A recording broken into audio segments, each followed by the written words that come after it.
Emma Clarke stood in her bathroom, hands gripping the edge of the sink, staring at two thin lines on a plastic stick. Her breath came in short, quiet bursts. She looked up at her own reflection, eyes wide, cheeks flushed, and for a moment, the whole world went silent. Then she smiled. It started small, just a twitch at the corner of her mouth. Then it broke wide open, the kind of smile that comes from somewhere deep and unguarded. She pressed both hands flat against her stomach, still flat, still ordinary looking, but somehow already different. Already holding something sacred. She whispered to herself, "Okay, okay, this is happening." She reached for her phone. Daniel's name sat at the top of her recent calls. She pressed it before she could overthink. It rang twice. He picked up. "Hey, I'm in a meeting. Can this wait?"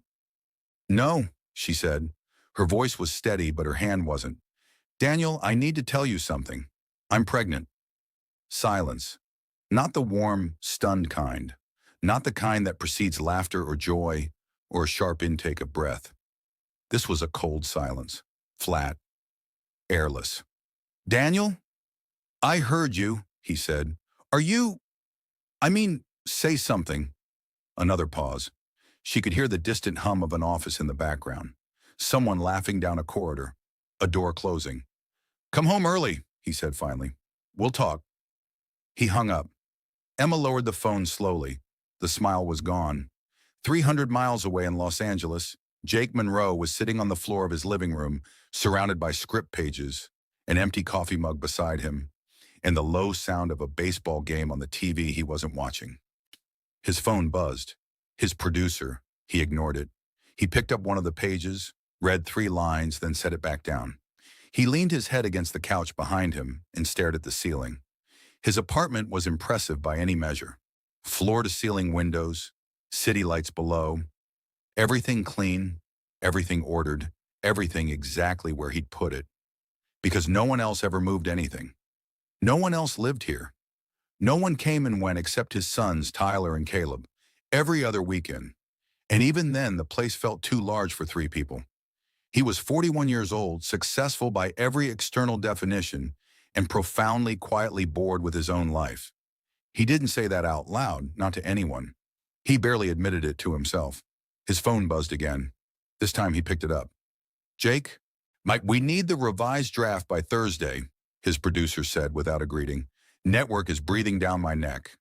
"You'll have it Wednesday," Jake said. "You always say that. And it's always there Wednesday."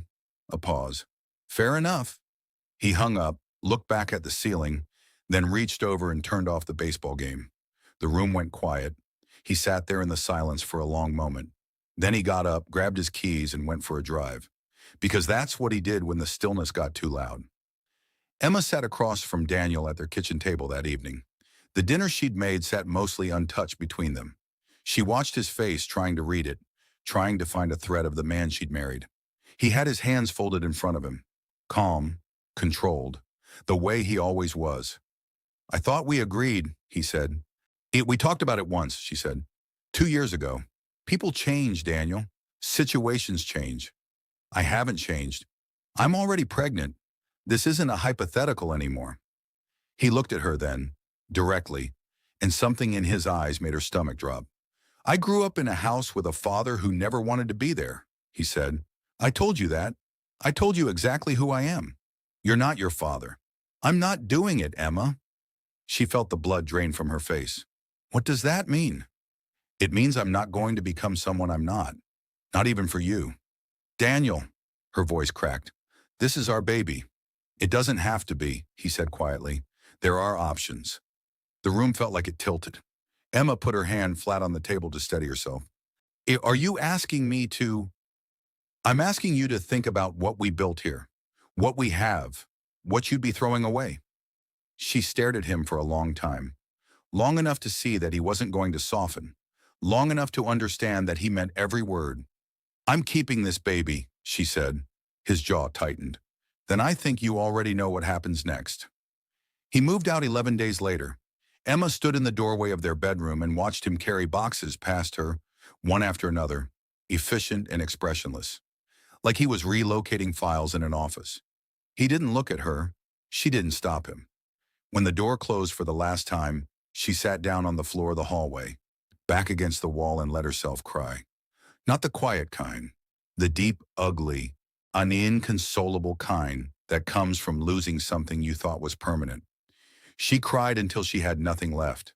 Then she wiped her face, put both hands on her stomach, and said out loud to no one but herself and the small life growing inside her, "It's just us now, and we're going to be fine." She didn't fully believe it yet, but she said it anyway. If this story already has you hooked, hit that like button and subscribe. There's a lot more to come, and trust me, it only gets deeper from here. The weeks that followed were the quietest of Emma's life. Not peaceful quiet, the other kind. The kind that presses down on your chest at 2 in the morning when you reach across the bed and remember all over again that there's no one there. The kind that follows you into grocery stores and restaurants and all the ordinary places that used to feel normal but now feel like they belong to a different version of your life. She went back to work 10 days after Daniel left. She had no choice. Bills didn't pause for heartbreak. She was a production assistant on a mid-budget drama series filming in Atlanta. Long hours, thankless work, the kind of job where you were invisible until something went wrong, and then suddenly everyone knew your name. She was good at it, precise, calm under pressure, the kind of person other people leaned on without realizing they were doing it. Nobody on set knew what was happening in her personal life. She kept it that way, but her body was already starting to change in small ways. A tiredness that no amount of coffee could touch. A sensitivity to everything. Sound, smell, light. She moved through her days carefully, like someone carrying something fragile inside her, because she was. One morning, standing outside the studio, holding a coffee she couldn't drink anymore, she looked up at the pale Atlanta sky and thought, "I have no idea how I'm going to do this." Then her radio crackled. Someone needed her on set. She straightened up, tucked the feeling away, and went back to work.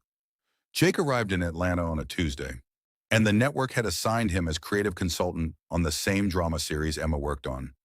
A short-term arrangement, 4 weeks, maybe 6. He didn't particularly want to be there. He preferred Los Angeles, preferred his own routines, preferred the comfortable numbness of a life he already knew. But the money was good, and his apartment was too quiet, so he packed a bag and got on a plane. His first morning on set, he showed up early, the way he always did. He stood at the craft table pouring coffee when someone nearly walked directly into him. He stepped back just in time. Emma stopped short, a stack of folders pressed against her chest, her radio tangled in her jacket sleeve. "Sorry," she said immediately, already moving to untangle herself. "I wasn't. There's a production meeting in 10 minutes and It's fine," he said. "Jake Monroe." She glanced up at him, then did the small double take that people always did when they placed the name. "The Jake Monroe. You're the consultant?" "Apparently. Nobody told me you were coming today." "Nobody told me either until yesterday." She shifted the folders, finally freeing her radio. "Emma Clarke. I basically run everything nobody else wants to run." He smiled at that. "Sounds familiar." She almost smiled back. Almost. Then her radio crackled again, and whatever small moment had opened between them closed just as quickly. "I have to go," she said. "There's water and coffee. Help yourself." She was gone before he could respond. So, he noticed her throughout that first day the way you notice someone who is quietly exceptional. Not loud about it, not performing, just consistently, almost stubbornly competent. She solved a lighting problem before the director knew there was one. She talked down a panicking junior PA with the calm steadiness of someone twice her age. She carried more than her share, always, without complaint and without acknowledgement. He found himself watching her more than he intended to. By the end of the day, he still didn't know much about her, but he knew she was interesting in a way that had nothing to do with how she looked and everything to do with how she moved through the world. That evening, the crew gathered at a nearby bar to welcome him. One of those informal, low-key introductions that production teams did for new arrivals.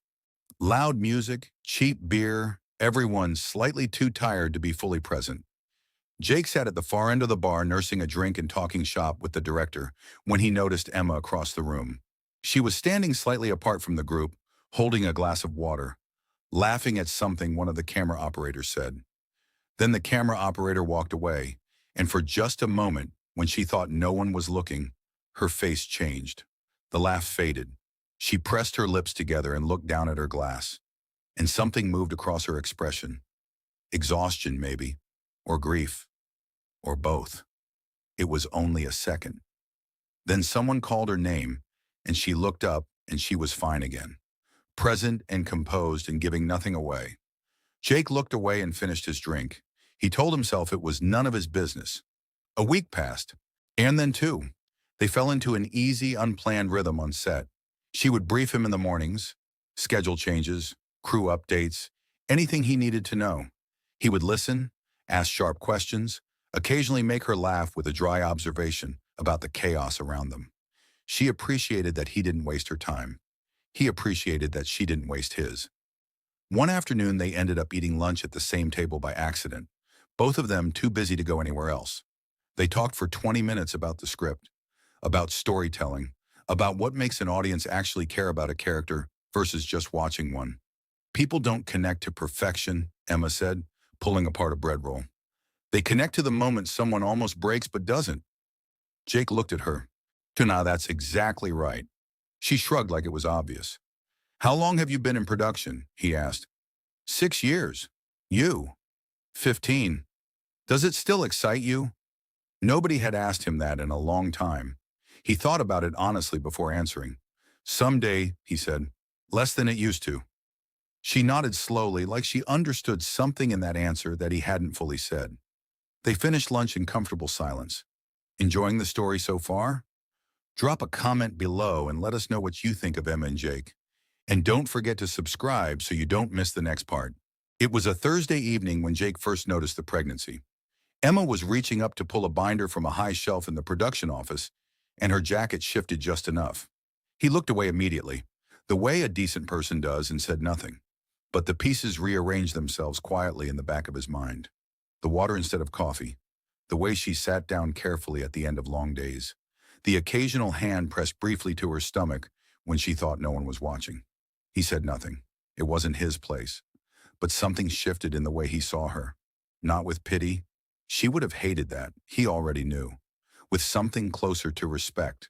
Because she was carrying all of this, visibly and invisibly, and she never once let it slow her down. The following Friday, everything on set fell apart at once. A key actor called in sick. A generator blew. 3 scenes had to be restructured on the fly, and the director was 40 minutes away, stuck in traffic. The junior production team stood in a loose, panicking cluster near the main stage, all of them looking at each other and nobody making a decision. Emma was already moving. Listen up, she said, voice clear and unhurried. Marcus, get me the alternate shot list from last week. Diane, call the director and patch him through to Jake. Everyone else, back to your stations. We're not stopping, we're adjusting. People moved, just like that. Jake watched from across the room. He caught her eye briefly as she passed him, phone already to her ear. You good? She asked without slowing down. Better than everyone else, he said. She almost smiled. Then she was gone again. He'd already solving the next problem. They salvaged the day. Not perfectly, but enough. By the time the director arrived on set, half the damage was already undone. That evening, after the crew dispersed, Jake found Emma sitting alone on a equipment crate outside the studio. Shoes off, feet flat on the ground, eyes closed, just breathing. He hesitated, then walked over. You saved the day in there, he said.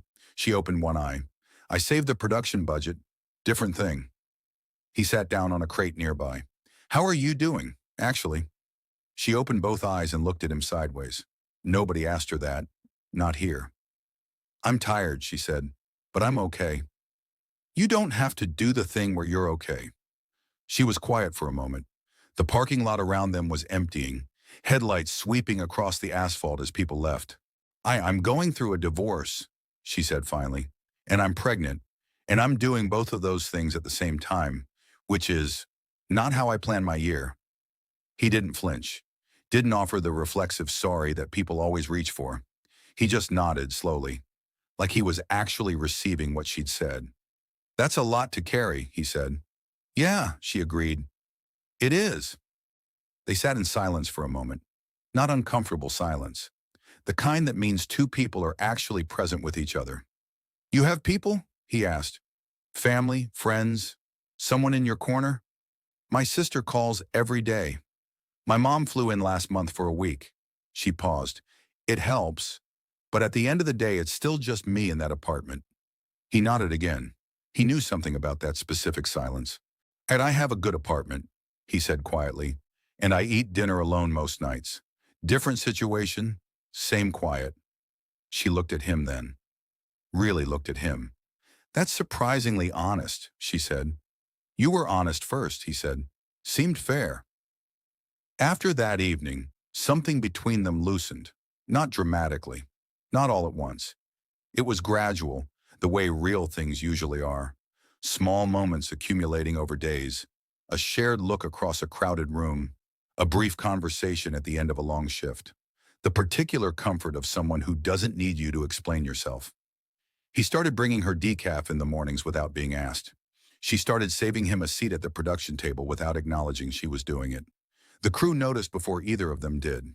One afternoon, Marcus, one of the camera operators, leaned over to a colleague and said quietly enough that he thought no one could hear, $10 says those two are a thing by rap week. Emma, standing 6 feet away, heard every word. She said nothing. But on the walk back to the production office, she caught herself thinking about it longer than she should have. 3 weeks in, Jake extended his contract.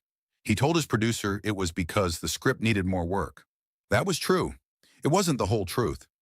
He sat with that fact on a Tuesday evening in his hotel room, looking out at an Atlanta skyline that still felt unfamiliar, and asked himself honestly what he was doing. He liked her. That was plain enough. She was sharp and funny and real in a way that most people he met in this industry weren't. She didn't perform. She didn't manage impressions. She just was who she was, plainly and without apology, even when who she was exhausted and scared and holding herself together through sheer force of will. But she was pregnant with another man's child, going through a divorce, rebuilding an entire life from scratch. The last thing she needed was a complication. He was a complication.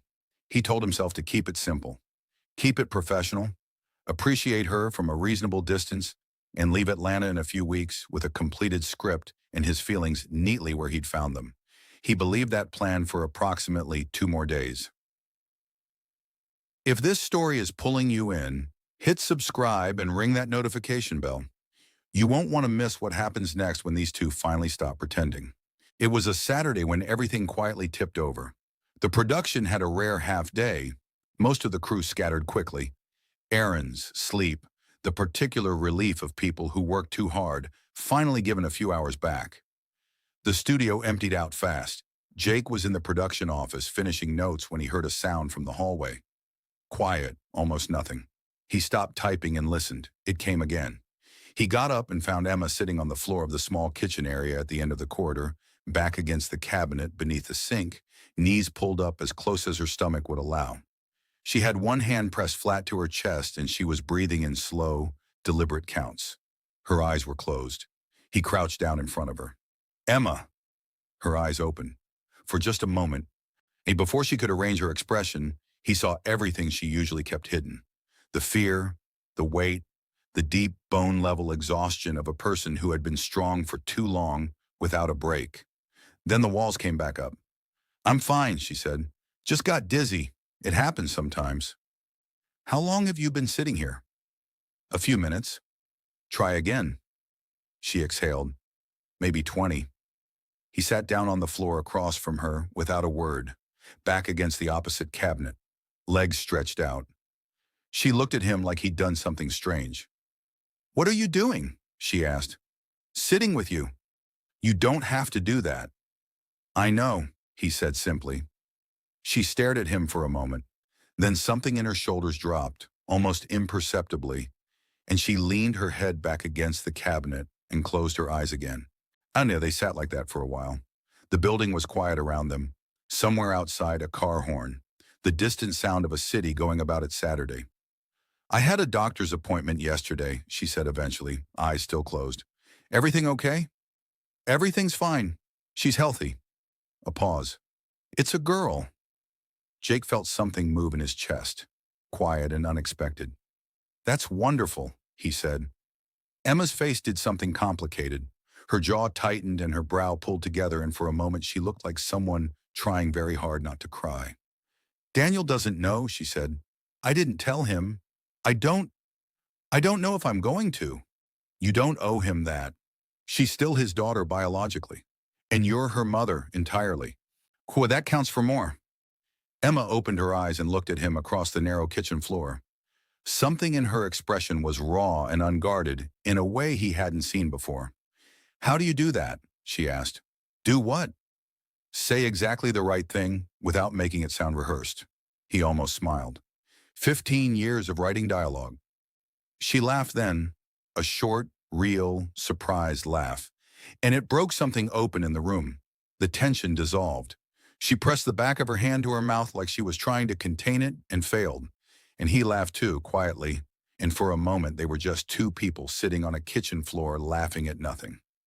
When it settled, the silence between them was different, warmer, more honest.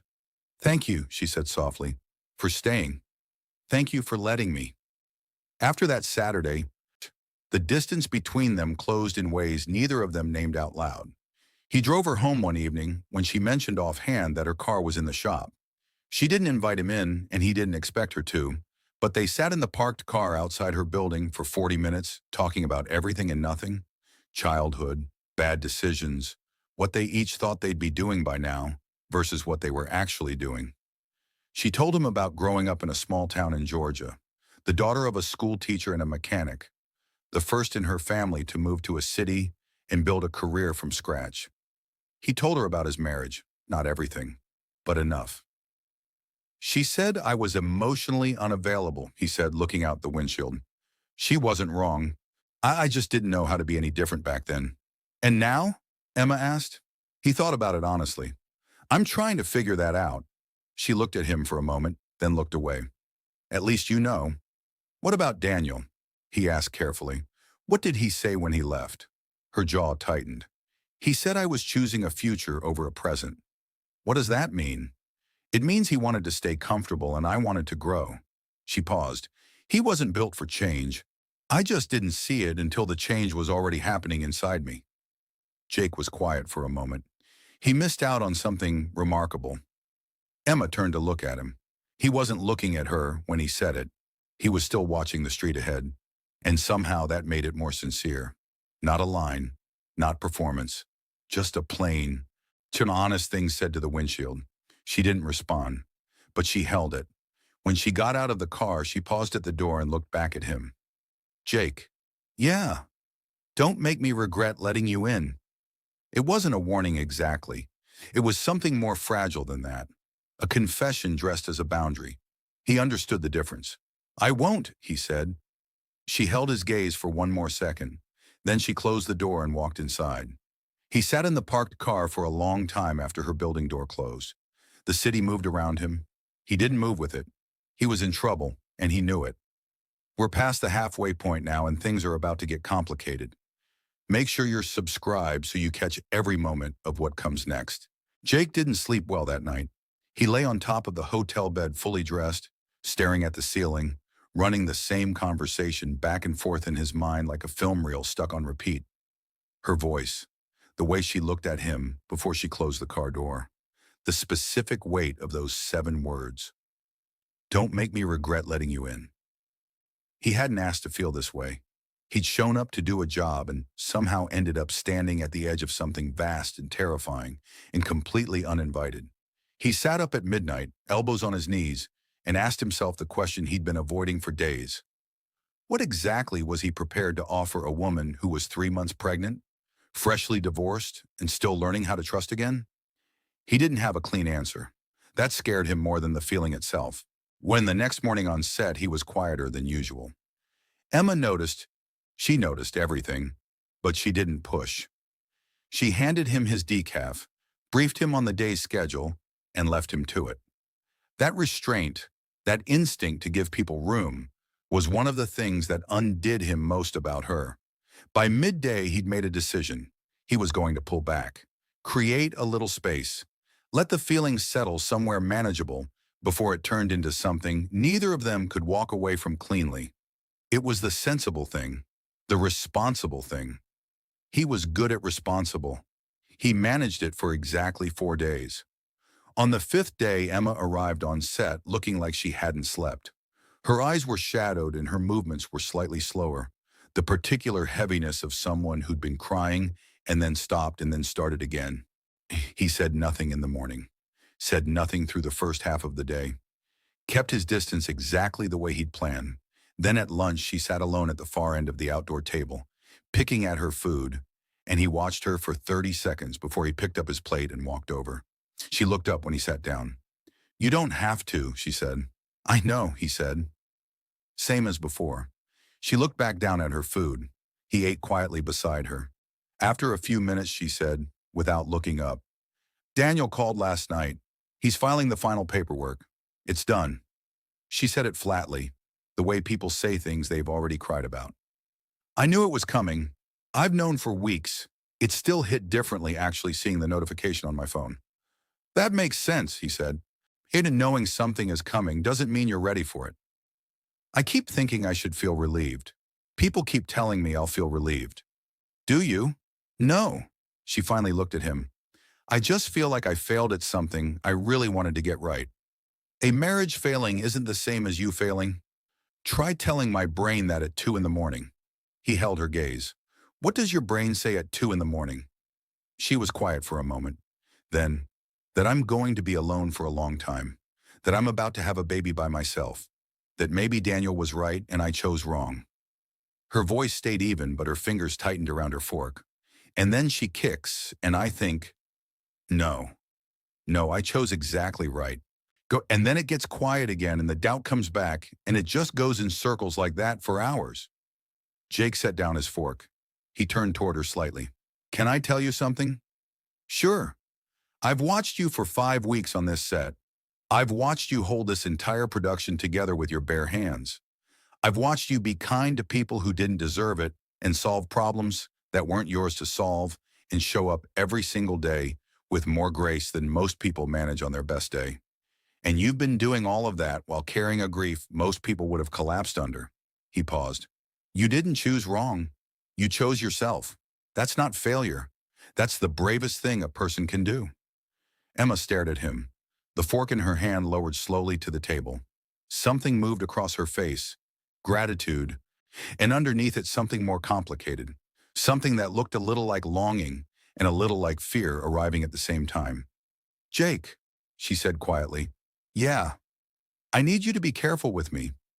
The words landed softly and precisely, like she'd chosen each one with great care. He understood exactly what she was asking. Not stay away, not don't feel this. Just be careful. Because she was still tender in places that hadn't healed yet, and she was brave enough to say so out loud instead of pretending otherwise. "I know," he said. "I will be." She nodded once slowly and looked back at her food. But she didn't move away. She stayed right where she was, shoulder almost touching his, and finished her lunch beside him. That afternoon, he extended his contract for another 3 weeks. He told his producer it was the script again. His producer laughed and said, "Sure it is." He didn't argue.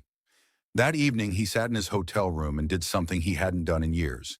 He opened a new document on his laptop and started writing. Not a script, not a pitch. Something personal. A scene between two people who found each other at the worst possible time and couldn't seem to stay away from each other anyway.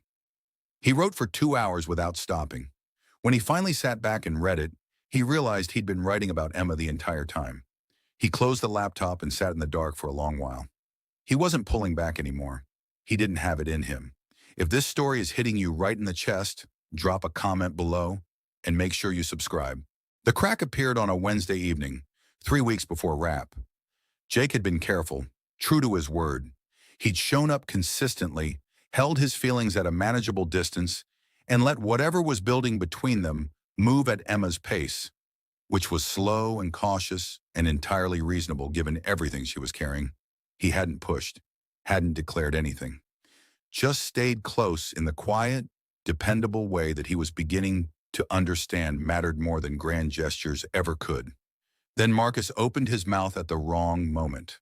It was after a long shoot day, the kind that left everyone frayed and slightly irritable. A group of them were gathered outside the studio.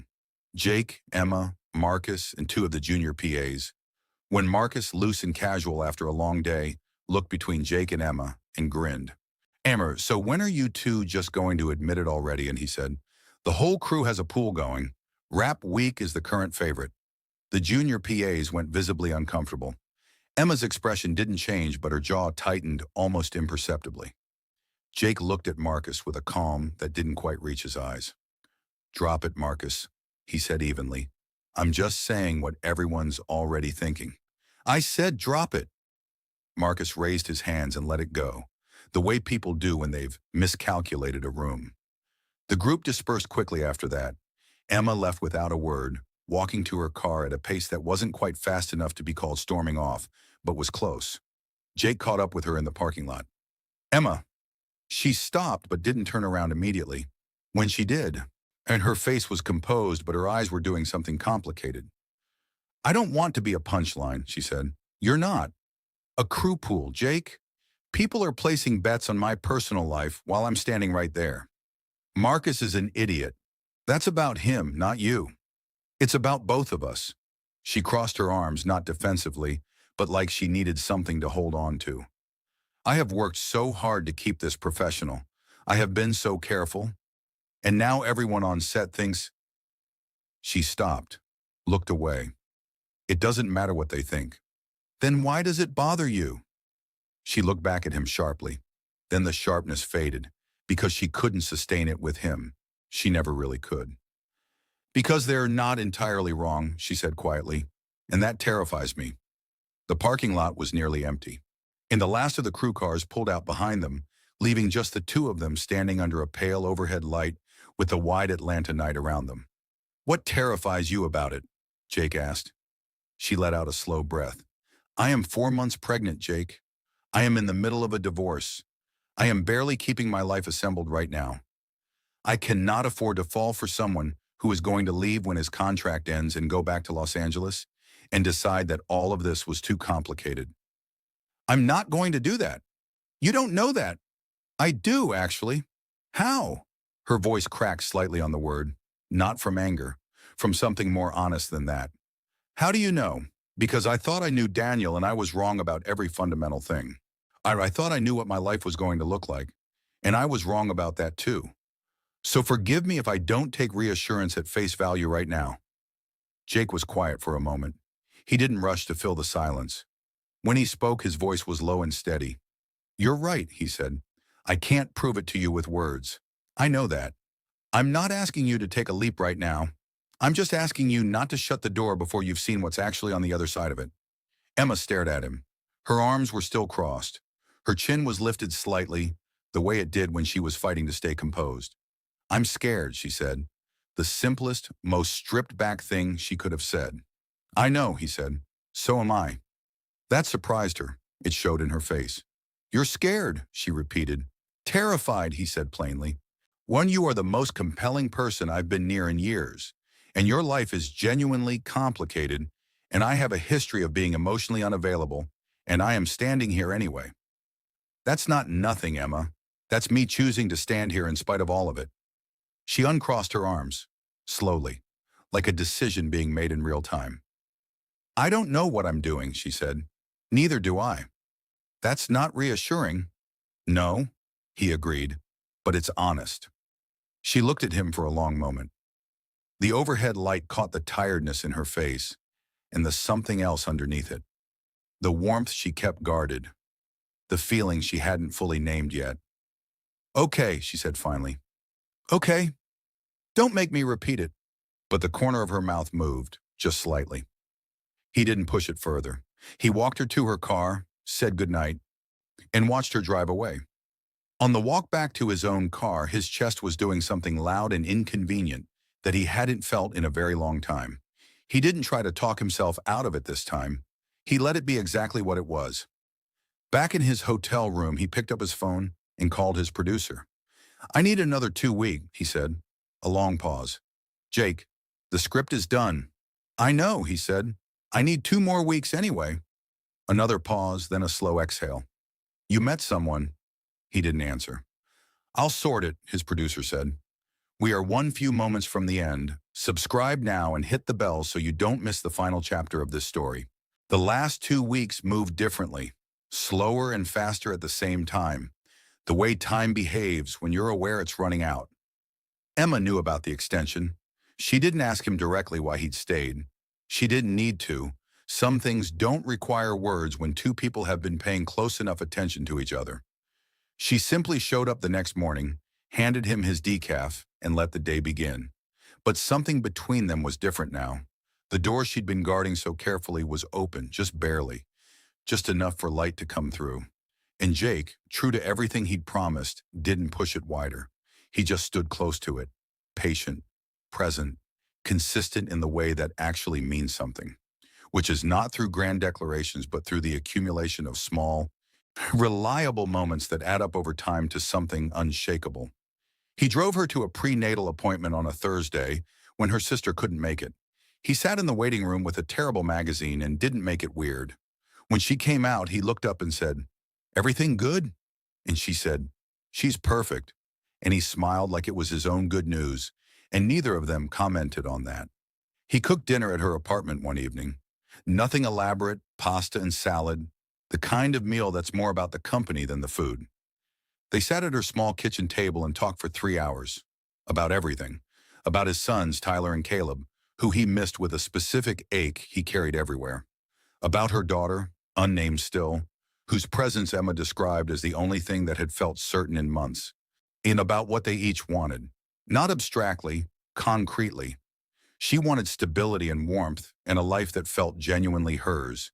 He wanted to stop being a visitor in his own existence and actually live inside something real. At the end of the evening, he washed the dishes without being asked. She stood in the kitchen doorway watching him and said quietly, "You're making this very hard to resist." He turned off the tap, turned to face her. "That's the idea." She laughed softly. Then she crossed the kitchen and stood in front of him, closer than she'd allowed before, and looked up at him with those eyes that had been trying to tell him something for weeks. "I'm still scared," she said. "I know. And my life is still a complete mess." "I know that too. And you're still here." "I'm still here," he said, simply, without decoration. No, she reached up and put her hand flat against his chest, just for a moment, feeling the steady beat beneath her palm. Then she let her forehead drop forward until it rested against him. He brought his arms around her carefully, gently, the way you hold something you understand the value of. She exhaled slowly, a long, deep breath that sounded like something being set down after being carried too far. They stayed like that for a while. The apartment was quiet. Outside, Atlanta hummed its ordinary nighttime hum. "Don't go back to Los Angeles," she said into his chest. Not a demand, not even really a request. Just the truth, spoken softly, offered without pretense. He pressed his cheek against the top of her head. "I'm not going anywhere," he said. 3 weeks later, Emma went into labor on a Tuesday morning, 6 days ahead of schedule. Why, Jake was the one who drove her to the hospital.